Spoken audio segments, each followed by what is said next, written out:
యేసు నీ నామామృతము మాకెంతో రుచియయ్యా. మా దోషములను హరించి మోక్ష నివాసులుగా చేయుటకు పసుర ప్రకాశమైన యేసు నీ నామామృతము మాకెంతో రుచియయ్యా. వేడుకల రగగూడి నిన్ను కొని యాడు వారికి దేవ.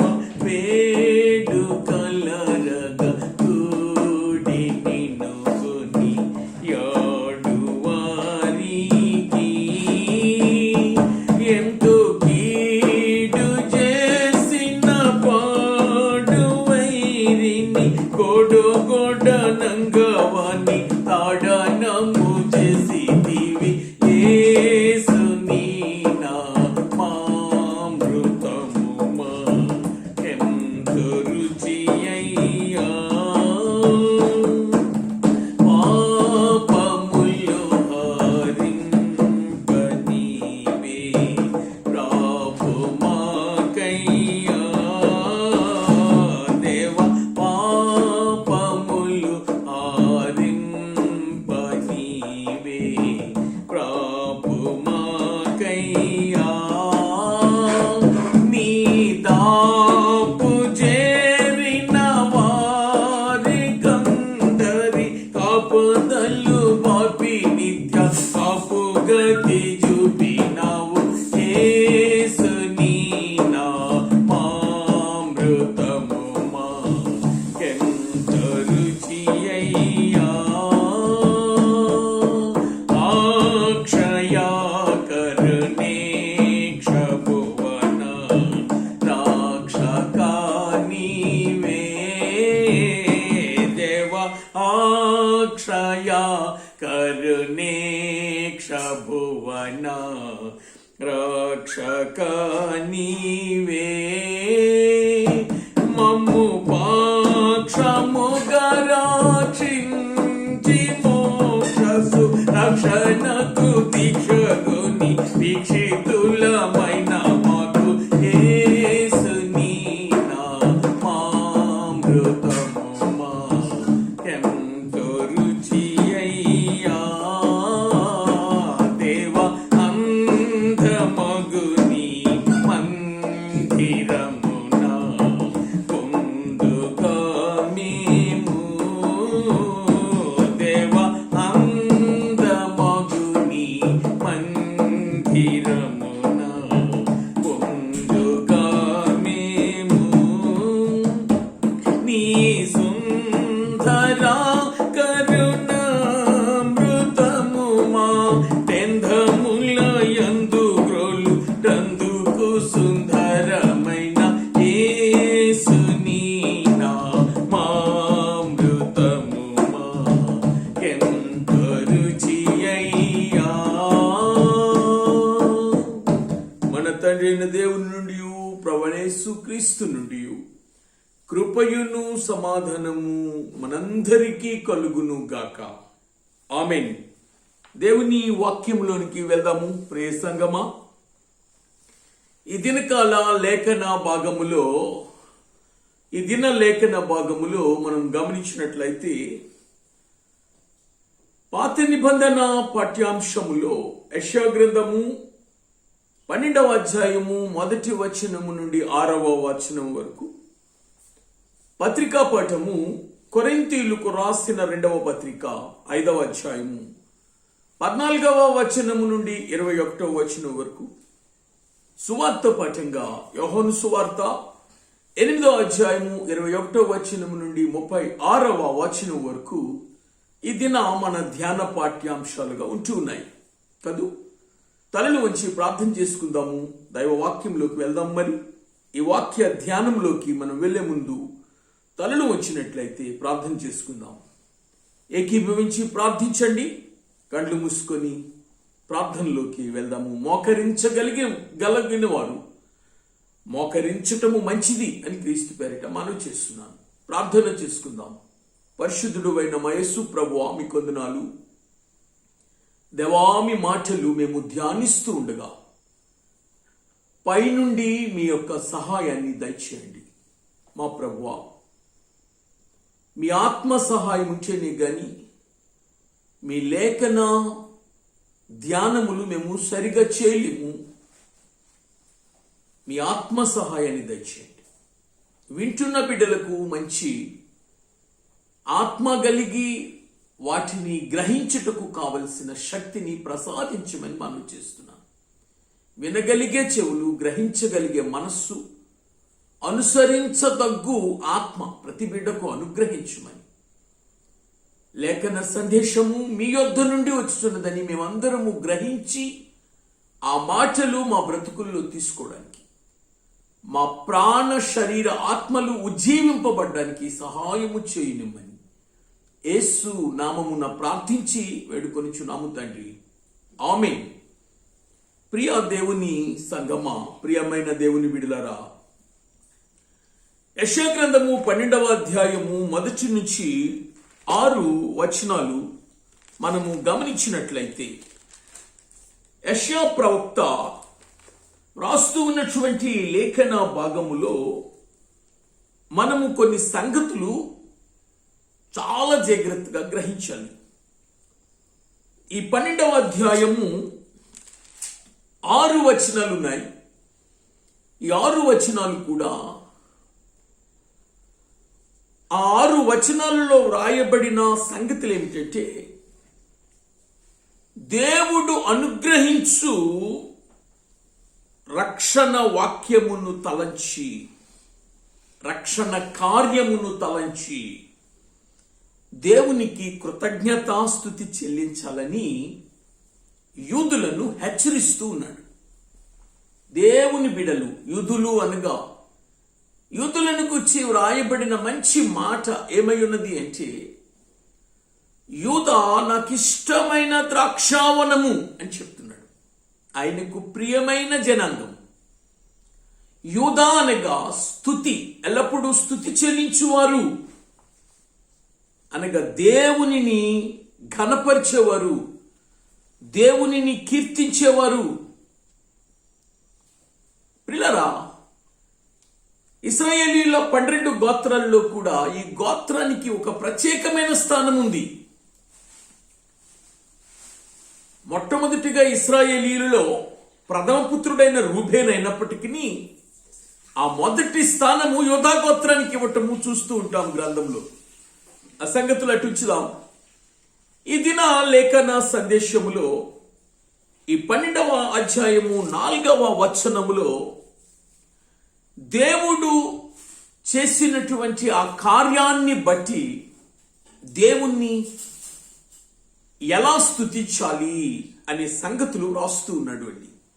మొదటిగా 4వ వచనంలో మనం చూసినట్లయితే, 1వది యెహోవాను స్తుతించుడి, 2వది ఆయన నామమును ప్రకటించుడి, 3వది జనములలో ఆయన క్రియలను ప్రచురము చేయుడి, 4వది ఆయన నామము ఘనమైనదని జ్ఞాపకము తెచ్చుకొనుడి, 5వది ఆయన తన మహాత్మ్యమును వెల్లడిపరచెను గనుక ఉత్సాహధ్వని బిగ్గరగా చేయిచు కృతజ్ఞతాస్తుతి చెల్లించుడి.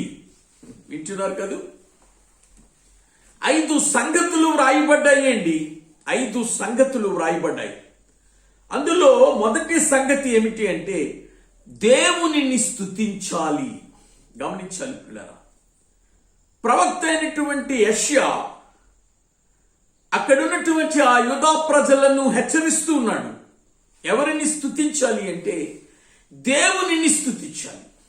ప్రియమైన దేవుని బిడ్డలారా, ఈ దినాలలో ప్రతి క్రైస్తవ విశ్వాసి, దేవునిని అంగీకరించిన ప్రతి వ్యక్తి తన జీవితంలో మొట్టమొదటిగా దేవునిని స్తుతించే అనుభవంలోనికి రావాలి. వింటున్నారు కదూ?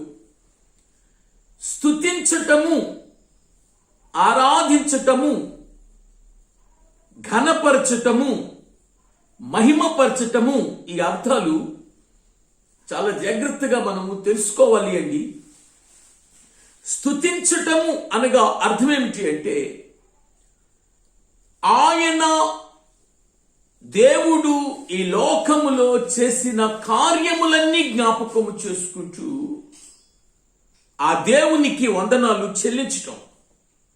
ఇశ్రాయేలు ప్రజలు జీవితాలలో దేవుడు చేసిన అనేక కార్యాలు వారి జీవితాల్లో అనుభవించారు. ఐగుప్తు దేశము నుండి వారు ప్రయాణమై కానానుకు వస్తూ ఉన్న కాలంలో ఎన్నో అద్భుతాలు వారి జీవితాల్లో చూశారు. ఎన్నో ఆశ్చర్యకరమైన కార్యాలు చూశారు. వారు ఆశ్చర్యకరమైన కార్యాలను బట్టి వారు దేవునికి వందనములు చెల్లించటము స్తుతి అనగా అర్థం ఏమిటంటే దేవునికి వందనాలు చెల్లించటం. కనుక మొట్టమొదటిగా క్రైస్తవ విశ్వాసి జీవితంలో దేవునిని స్తుతించేవానిగా ఉండాలి. ఇది మొదటి సంగతి. ప్రియమైన వారలారా, దేవునిని స్తుతించే అనుభవము గొప్పది. ఎందుకు అంటే దేవునిని స్తుతించటంలో దేవుని ప్రజలైన వారు ఎన్నో అద్భుతాలు చూశారు. బైబిల్ గ్రంథంలో ఎరికో గోడలు కూలిన సందర్భాన్ని మనం చూస్తాం కదూ. కాబట్టి స్తుతికి బలమున్నది. స్తుతించటములో దేవుని బలమును మనము చూడగలుగుతాం. కనుక మొట్టమొదటిగా మనము దేవునిని స్తుతించాలి అని తెలియజేస్తున్నాను. దేవుడు చేసిన కార్యాలను బట్టి మనము దేవుణ్ణి జ్ఞాపకం చేసుకుంటూ దేవుణ్ణి స్తుతించాలి. రెండవ సంగతిలోనికి వచ్చినట్లయితే ఆయన నామమును ప్రకటించుడి. రెండవ సంగతి, ఆయన నామమును ప్రకటించాలి. ఆయన నామము ఏమిటి? యేసు క్రీస్తు ప్రభు. అందుకే యోహాను సువార్తలో యేసుక్రీస్తు ప్రభు వారు మాట్లాడుతూ చెప్తున్న అంశాలు ఏమిటి అంటే, నేను నా తండ్రి ఒకటే, నన్ను చూచువాడు నా తండ్రిని చూసి ఉన్నాడు అని చెప్తూ ఉండడం చూడగలుగుతున్నాం. రెండవదిగా ఆయన నామాన్ని గురించి తెలుసుకోవాలి. ఈ దినాల్లో చాలా మందికి ఆయన నామము ఏమిటో తెలియని స్థితిలో ఉంటున్నారు. గమనించాలా? ఎందుకు ఈ నామాన్ని గురించి తెలుసుకోవాలి అంటే బైబిల్ గ్రంథం చెప్తుంది. అపోస్తుల కార్యముల గ్రంథము 4వ అధ్యాయంలో చెప్పబడిన మాట ఏమై ఉన్నది అంటే, ఈ నామమును తప్ప మరే నామములో కూడా రక్షణ లేదు. వింటున్నారు కదూ? కనుక అది ఏ నామము అంటే యేసు క్రీస్తు ప్రభువు నామము అని గమనించాలి. ఏమిటండి ఈ నామాన్ని గురించి, ఎందుకు ఈ నామాన్ని ప్రకటించాలి? ప్రతి క్రైస్తవ విశ్వాసి జీవితంలో ఈ నామాన్ని ప్రకటించాలి. యేసు క్రీస్తు ప్రభువు. ఎందుకు అంటే ఈ నామమునకున్న శక్తి అన్ని నామముల కన్నా గొప్ప నామము ఈ నామము. అందుకే యేసు నీ నామామృతము అనే కీర్తన మనం మెచ్చుకున్నాం. యేసు నీ నామామృతము మాకెంతో రుచి అయ్యా. ఎందుకు అంటే ఈ నామము యొక్క రుచి తెలుసుకోవాలి అండి. ఈ నామము యేసు అనగా రక్షకుడు. వింటున్నారు కదూ? ఆయన తన ప్రజలను వారి పాపముల నుండి రక్షించును. వింటున్నారా? ఈ లోకంలో యేసు నామములో ఉన్నది ఏమిటి అంటే రక్షణ ఉన్నది. రెండవదిగా క్రీస్తు. క్రీస్తు అనగా అభిషక్తుడు. దేని కొరకు ఈయన అభిషక్తుడు అంటే సమస్త మానవాళి యొక్క పాపములను పరిహరించడానికి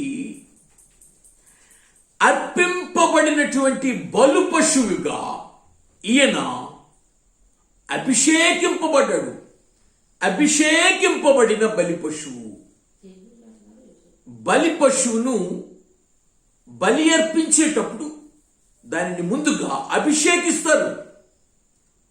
ఆ అభిషేకింపబడేది అనగా దాన్ని ప్రతిష్ఠిస్తారు, దాన్ని ప్రత్యేకిస్తారు. అలా ప్రతిష్ఠించబడి ప్రత్యేకించబడి అది ఎలాంటి మచ్చలేనిదిగా, అది నిర్దోషమైనదిగా, ఎలాంటి అవిటితనము లేనిదిగా వింటూ ఉన్నారు కదూ. ఈయన ఎలాంటి పాపము లేనివనిగా ప్రపంచానికే సవాలు చేస్తున్నాడు. నాలో పాపమున్నదని నేరస్థాపన చేయగలిగిన వాడు ఎవడు? వింటున్నారా? ప్రియ శ్రోతలు, ఈ సంగతిని గ్రహించాలి. ఆయన బలి అర్పణ, బలి పశువుగా యెషయా గ్రంథములో 53వ అధ్యాయములో వ్రాయబడిన ఓ మంచి సంగతిని నేను మీకు తెలియచేస్తున్నాను. 53వ అధ్యాయము 11వ వచనము.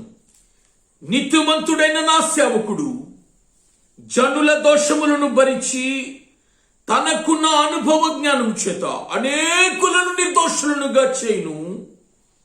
అంతేకాకుండా 12వ వచనం. ఎలయనగా మరణము నొందినట్లు అతడు తన ప్రాణమును దారపోసెను. అతిక్రమము చేయువారిలో ఎంచబడిన వాడాయను. అనేకుల పాపమును భరించుచు తిరుగుబాటు చేసిన వారిని గురించి విజ్ఞాపన చేసెను. ఇక్కడ చదువబడినటువంటి ఈ మాటలు యేసుక్రీస్తు ప్రభు వారిని గురించి వ్రాయబడ్డాయి. గమనిస్తున్నారా? ఈయన అభిషేకము నొందినవాడు. క్రీస్తు అనగా అభిషక్తుడు. దేని కొరకు అభిషక్తుడు అంటే అనేకుల పాపములు. దేవుడు లోకమును ఎంతో ప్రేమించను.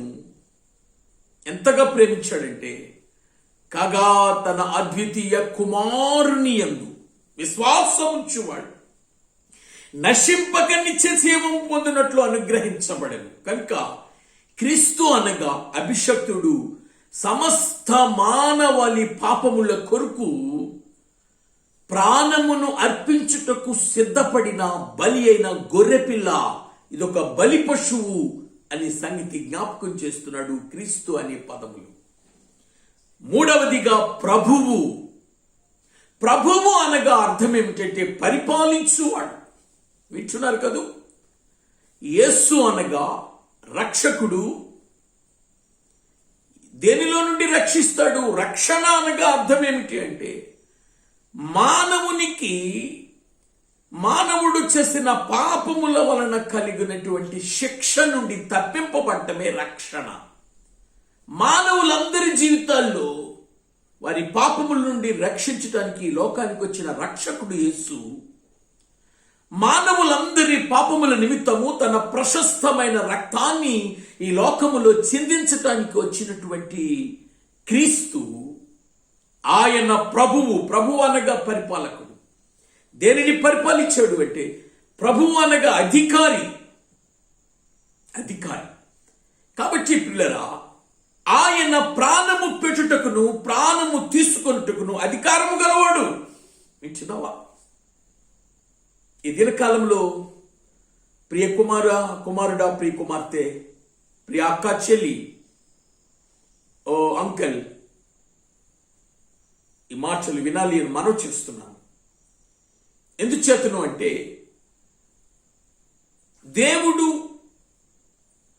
దేవునికున్న లక్షణాలలో సమస్తము మీద అధికారము కలిగిన వాడే దేవుడు.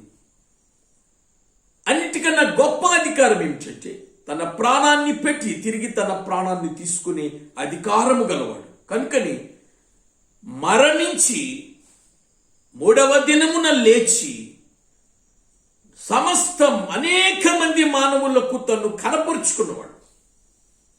మరణము గెలిచినవాడు, మరణము మీద అధికారము గలవాడు. కనుక ప్రభు యేసు క్రీస్తు ప్రభు. క్రైస్తవ విశ్వాసి జీవితంలో ఉండవలసిన రెండవ సంగతి ఇక్కడ యెషయా ప్రవక్త ద్వారా తెలియజేస్తున్నాడు. ఆయన నామము ప్రకటించుడి. ఎందుకంటే రక్షించువాడు, మానవుల పాపముల పరిహరించడానికి బలియార్పణగా ఉన్నటువంటి వాడు, మరణము నుండి మనల్నందరినీ లేపుటకు శక్తివంతుడు. కొరింథీ పత్రికలో ఈ దినకాల పాఠములో మనము ఆ సంగతిని చూస్తూ ఉన్నాము అండి. 2వ కొరింథీయులకు రాసిన పత్రిక 5వ అధ్యాయంలో మనం గమనించినట్లయితే ఈ మాట మనకు కనిపిస్తుంది. ఒకసారి నేను చదివి వినిపిస్తాను. 5వ అధ్యాయం. క్రీస్తు ప్రేమ మమ్మును బలవంతము చేయుచున్నది, ఎలాగనగా అందరి కొరకు ఒకడు మృతి పొందెను కనుక అందరూ మృతి పొందిరనియు, జీవించు వారికి మీదట తమ కొరకు కాక తమ నిమిత్తము మృతి పొందు తిరిగి లేచిన వారి కొరకే జీవించుటకు ఆయన అందరి కొరకు మృతి పొందినని హెచ్చించుకునిచున్నాము. కావున ఇక మీదట మేము శరీరరీతిగా ఎవరినైనా ఎరుగుము, మేము క్రీస్తును శరీరరీతిగా ఎరిగిండును, ఇక మీదట ఆయనను అలాగూ ఎరగము. కాగా ఎవడైనను క్రీస్తు యందున్న ఎడల నూతన సృష్టి, పాతవి గతించెను, ఇదిగో కొత్తవి ఆయను. కాబట్టి గమనించాలి పిల్లలు, జీవించువారు ఎలాగనగా అందరి కొరకు ఒకడు మృతి పొందాడు, మృతి పొంది తిరిగి లేచిన వాడు. 15వ వచనంలో చూస్తే మృతి పొంది తిరిగి లేచిన వారి కొరకే యేసు క్రీస్తు ప్రభు. కనుక ఆయన నామాన్ని మనం ప్రకటించాలి. 3వ సంగతిలోకి వద్దాం. ఆయన క్రియలను ప్రచురము చేయాలి. ఆయన క్రియలను ప్రచురము చేయాలి. యేసు చేసిన క్రియలు. ప్రియమైన దేవుని సంఘమా, ఆయన బిడలుగా మనము ఆయన చేసిన క్రియలను మనం ఏం చేసేవారంగా ఉండాలంటే ప్రచురము చేయాలి, ప్రకటించాలి. యేసు ప్రభు చేసిన క్రియలు మనం చూసినట్లయితే బైబిల్ గ్రంథంలో మొట్టమొదటిగా ఆయన యావత్ ప్రజల కొరకు చేసిన ఒక గొప్ప క్రియ ఏమిటి అంటే, తన తండ్రి అయిన దేవునితో ఎప్పుడైతే మానవుడు పాపము చేసి దేవునికి దూరమయ్యాడో, వింటున్నారా, దేవునికి దూరమై ఉన్నటువంటి ఈ మానవుడిని దేవుని యొద్దకు తెచ్చుటకు, దేవునితో సమాధానపరచుటకు ఆయన ఒక కార్యం చేశాడండి. ఆ కార్యం ఏమిటి అంటే సిలువ మరణ త్యాగ కార్యం. వింటున్నారా? ఆయన సిలువ త్యాగాన్ని గురించి మనం ప్రకటించాలి. బైబిల్ గ్రంథం అంతటిలో గొప్ప కార్యం ఏమిటి అంటే, ఈ లోకములో నీ తల్లి గాని నీ తండ్రి గాని నీ కొరకు ప్రాణము పెట్టరు. నీ అన్నదమ్ములు నీ బంధుమిత్రాదులు నీ కొరకు ప్రాణం పెట్టరు. పెడుతున్నారా? పెట్టలేరు. కానీ నీ కొరకు నా కొరకు ప్రాణము పెట్టగలిగిన యేసుక్రీస్తు ప్రభువుని ఒకసారి జ్ఞాపకం చేసుకో. ఆయన చేయు గొప్ప కార్యము సిలువ కార్యం. మానవులను ఉద్దేశించటానికి వచ్చి ఆయన చేసినటువంటి ఆ గొప్ప కార్యము ఏం చేసిందంటే, మానవులమైన మనందరినీ కూడా ఆయన ద్వారా ఎక్కడికి తీసుకొచ్చాడంటే తండ్రి అయిన దేవుని యొద్దకు తీసుకొని వచ్చాడు. ఆయన తన శరీరమును తెర ద్వారా, తన శరీరమును సమర్పించుకొనుట ద్వారా, తాను తన శరీరమును నలగగొట్టుకొనుట ద్వారా, అనేక శ్రమలను అనుభవించటం ద్వారా ఆయన ఏం చేశాడు అంటే, దేవునికి దూరముగా ఉన్న మనలను ఆయన యొద్దకు తీసుకొని వచ్చాడు. తండ్రి యొద్దకు తీసుకొని వచ్చి సమాధానపరిచాడు. కనుక మనము చేయాల్సిన 3వ పని ఏమిటి అంటే, ఆయన చేసే ఆ గొప్ప కార్యాన్ని, ఆ గొప్ప క్రియను మనము ప్రచురము చేయాలి. మొదటిగా మనం చూసినట్లయితే ఆయనను స్తుతించాలి. రెండవదిగా చూసినట్లయితే ఆయన నామాన్ని ప్రకటించాలి. మూడవదిగా చూసినట్లయితే ఆయన చేసే అద్భుతమైన క్రియ, ఈ ప్రపంచంలో ఎవరూ చేయలేని క్రియ ఆయన ఒక్కడే చేయగలిగాడు. ఎంతో మంది ఈ లోకానికి ప్రవక్తలుగా వచ్చిన వారు ఉన్నారు. ఎంతో మంది ఈ లోకములో దేవుళ్ళుగా ఎంచబడిన వారు ఉన్నారు. కానీ ఏ ఒక్కరూ చేయలేని కార్యము తన మహాప్రేమ చేత మానవులమైన మన ఎడల తన కనికరమును, తన జాలిని చూపించి ఈ గొప్ప క్రియను చేసి తప్పిపోయిన మనలను తండ్రి యొద్దకు తీసుకొచ్చిన వానిగా ఉన్నాడు అనే సత్యాన్ని మనం ఇక్కడ గమనించాలి ప్రియులరా. నాలుగవదిగా ఆయన నామము ఘనమైనదని జ్ఞాపకం తెచ్చుకోవాలి. వింటున్నారు కదూ? నాలుగవ సంగతి ఏంటంటే ఆయన నామము ఘనమైనది. బైబిల్ గ్రంథంలో హెబ్రీ పత్రికాకారుడు అపోస్తలుడైన పౌలు 13వ అధ్యాయంలో వివాహము అన్ని విషయములో ఘనమైనది అని బైబిల్ గ్రంథంలో మన గ్రంథంలో మనం చూస్తూ ఉంటాం. తెలుగులో రాయబడిన మాట చూస్తే వివాహము అన్ని విషయములో ఘనమైనది అంటే ఆ మాటను పట్టుకొని పెండ్లైన వారందరూ ఘనమైన వారా అనే ప్రశ్న రాక తప్పదు. గమనించాలి. ఇంగ్లీష్ బైబిల్లో చాలా చక్కగా చెప్పబడది, marriage is honourable than all. Honourable అంటే గౌరవప్రదమైనది. వివాహమైన వ్యక్తికి ఈ లోకంలో గౌరవించటం అనేది ఒక ప్రత్యేకమైనది.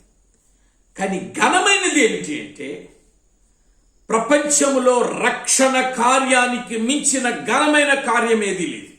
ఎందుకంటే ఆ కార్యం ఎవ్వరూ చేయలేదు. ఆ కార్యం ఏ ఒక్కరి వలన సాధ్యపడలేదు. కనుక యేసు ఒక్కడే రక్షణ కార్యమును చేయగలిగిన వాడు. కనుక ముందుగానే నేను చెప్పాను కదూ, రక్షణ అనగా అర్థం ఏమిటి అంటే నరకము నుండి తప్పింపబడుట. వింటున్నావా?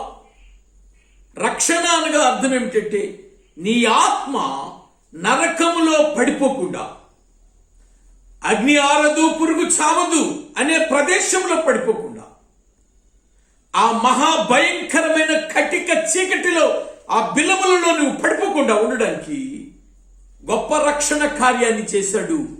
ఎవరు అంటే యేసుక్రీస్తు ప్రభువారు. ఆయన ఒక్కరి వలన అది సాధ్యపడ్డది. కనుక ఆ గొప్ప ఘనమైనటువంటి దానిని నువ్వు ఎప్పుడు జ్ఞాపకం చేసుకోవాలి. ఆయన రక్షణ కార్యము జరిగించి ఉండకపోతే ఈ దినకాలంలో నీవు నేను మనం ఎవరమైనప్పుడు కూడా ఆయన యొక్క రాజ్యాన్ని గాని ఆయన సహవాసాన్ని గాని మనము పొందుకోలేము అని గమనించాలని క్రీస్తు పేరిట మనవి చేస్తున్నాను. ఎందుకు అంటే ఆయన ఘనమైన కార్యము రక్షణ కార్యం. ఈ ప్రపంచంలో రక్షణకు మించిన ఘనమైన కార్యం మరొకటి లేదు అని జ్ఞాపకం చేసుకోవాలి. కనుక ఆయన ఈ రక్షణ కార్యాన్ని ఎలా మానవులమైన మనందరికీ ఆయన అనుగ్రహించాడు అంటే, ఇదిగో బైబిల్ గ్రంథంలో నుంచి నేను ఒక మంచి మాటను నేను మీకు తీసి చూపిస్తూ ఉన్నాను అండి. తితుకు రాసిన పత్రికలో ఓ విలువైనటువంటి మాట వ్రాయబడ్డది. అదేమిటి అంటే, ఏలయనగా సమస్త మనుష్యులకు రక్షణకరమైన దేవుని కృప ప్రత్యక్షమై. వింటున్నారా? సమస్త మనుష్యులకు, ఈ కులము ఆ కులం అని లేదు, ఈ జాతి ఆ జాతి అని లేదు, ఈ దేశము ఆ దేశం అని లేదు, సమస్త మనుష్యులకు రక్షణకరమైన దేవుని కృప ప్రత్యక్షమై. వింటున్నారా? చూడండి, ఆయన సమస్త దుర్నీతి నుండి మనలను విమోచించి సత్క్రియలందు ఆసక్తి గల ప్రజలను తన కోసరమై పవిత్రపరుచుకొని తన సొత్తుగా చేసుకోవడానికి తన్ను తానే మన కొరకు అప్పగించుకొనెను. ఎంత గొప్ప కార్యం అండి!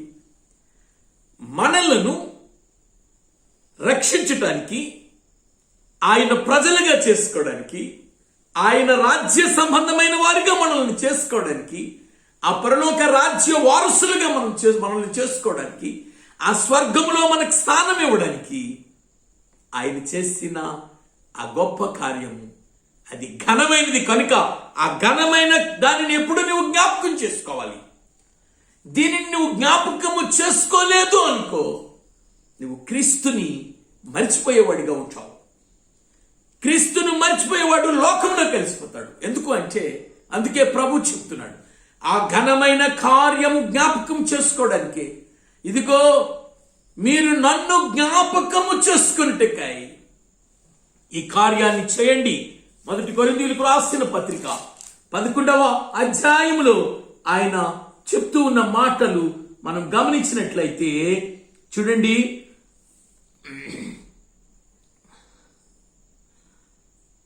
11వ అధ్యాయము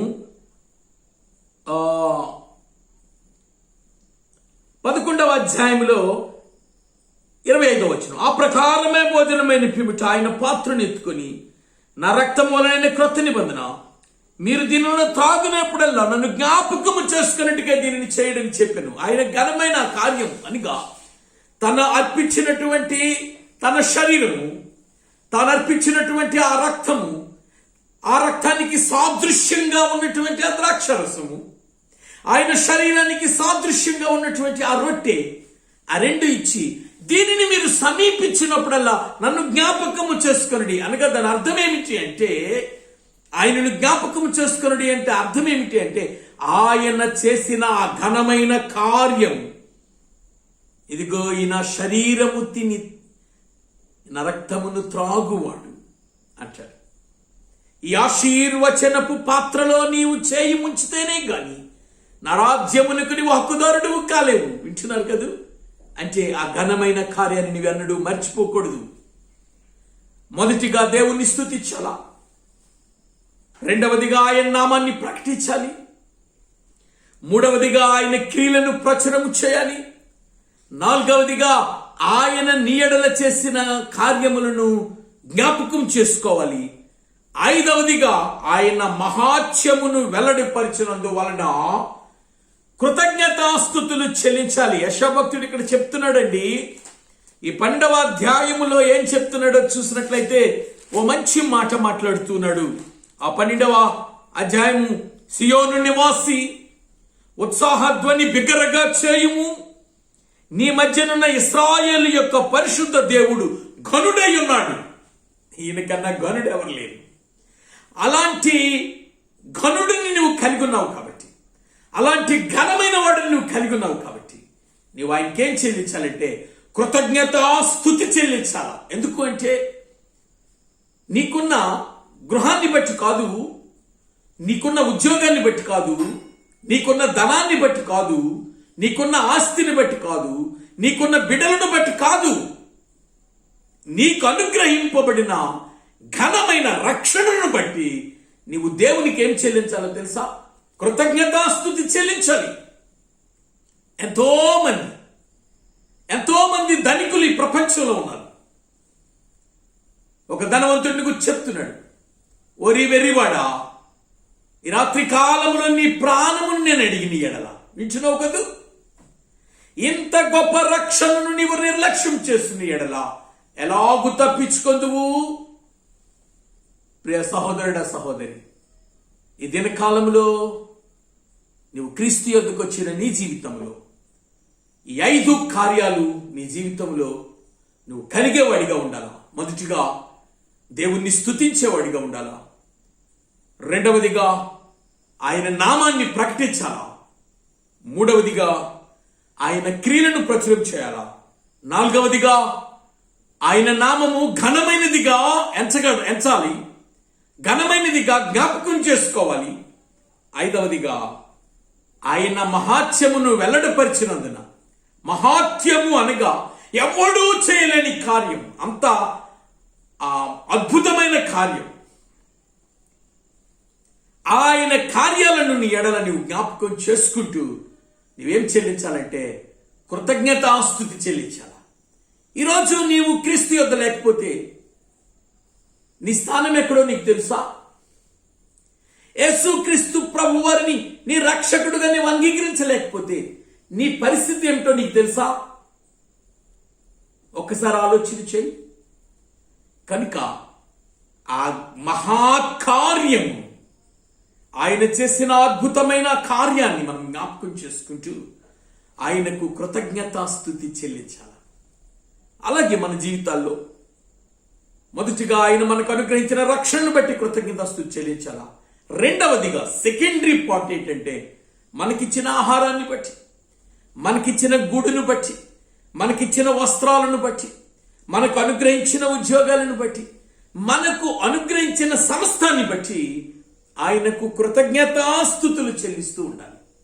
ఎల్లప్పుడూ కృతజ్ఞతాస్తుతులు చెల్లించాలి. తెసలోనిక పత్రికలో తెలియజేస్తున్నాడు, ప్రతి విషయమునందు ఆయనకు కృతజ్ఞతాస్తుతులు చెల్లించండి. అన్నిటికన్నా మనకు అనుగ్రహింపబడిన రక్షణ విషయంలో మనము ఎంతగానో ఆయనకు రుణపడి ఉన్నాం. ఎందుకంటే ఎవరూ చేయలేని ఈ కార్యాన్ని ఈ ప్రపంచంలో ఆయన ఒక్కడే చేశాడు కాబట్టి ఆయన ఎల్లప్పుడూ అది జ్ఞాపకం చేసుకుంటూ కృతజ్ఞతస్తు చెల్లించేవారుగా ఉండాలి. దేవుడి మాటలు దీవించి ఆశీర్వదించును గాక. ప్రార్థన చేసుకుందాం. మా ప్రియా పరమ తండ్రి, మీ వందనాలు, స్తోత్రాలు, స్తుతులు చెల్లిస్తున్నాను. దేవా, ఈ దినకాల వర్తమానములో మీరున్నారు. మా జీవితాలలో ఈ 5 లక్షణాలను కలిగి జీవించడానికి సహాయం చేయండి. అలా జీవించుటకు తగు ఆత్మను ప్రసాదించండి. మీ కృపా కాపుదల మా చుట్టూ ఉంచండి. మీ రక్షణ భాగ్యాన్ని మేము అనుభవిస్తూ, ఇదిగో ప్రభువా, మీరు అక్కడ సమయంలోనైనా మేము మీ ఎదుట నిలువబడుటకు శక్తిమంతులగునట్లుగా మీ ఆత్మను మాకు అనుగ్రహించండి. దినదినము ప్రభువా, మీ ప్రశస్తమైన రక్తమందు కడుగబడుతూ, మీ పవిత్రమైన ఆత్మచేత నింపబడుతూ బలవంతులుగా ఉండడానికి సహాయం చేయమని, అట్టి భాగ్యమును దయచేయమని, దుష్టుడైన సాతాను ఎట్టి గలిబిలైనను చేయకుండా మా చుట్టూను, మా బిడ్డల చుట్టూను, మా విశ్వాసుల చుట్టూను, సంఘము చుట్టూను మీ దేవదూతల సంరక్షణ కంచెనుంచండి. దీవించి ఆశీర్వదించమని, మీ రాజ్య సంబంధమైన వారిగా ఉండుటకు కృప చూపనీయమని యేసు నామమున ప్రార్థించి వేడుకొనిచున్నాము తండ్రి. ఆమేన్. ప్రభువు నిన్ను ఆశీర్వదించి నిన్ను కాపాడును గాక. ప్రభువు నీ మీద తన సన్నిధి కాంతిని ప్రకాశింపచేసి నిన్ను కరుణించును గాక. ప్రభువు నీ మీద తన సన్నిధి కాంతిని ఉదయింపజేసి నీకు నిత్య సమాధానము కలుగు చేయును గాక.